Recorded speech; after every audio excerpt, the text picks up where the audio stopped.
श्रीधन्वन्तरये नमः। नमामि धन्वन्तरिं आदिदैवं सुरासुरैः वन्दितपादपद्मं लोके चरारुग्मया मृत्युनाशं दातारमीशं विविधौषधीनां धन्वन्तरिं प्रमाणातं सर्वरोगनिवारकम् आयुर्वेदप्रवत्कारं वन्दे पीयूषदायकम्। सर्वे जनाः सुखिनो भवन्तु, सर्वे सन्तु निरामयाः, सर्वे भद्राणि पश्यन्तु, मा कश्चित् दुःखभाग् भवेत्। ॐ शान्ति शान्ति शान्ति। ॐ श्रीधन्वन्तरये नमः।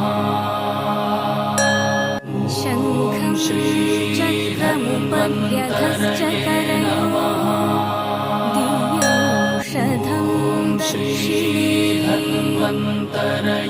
वामेनान्यकरेण सम्भृतः सुधाकुम्भं जलोकामं श्रीधन्वन्तरये नमः। करुणामृत सुखकर सर्वामयध्वं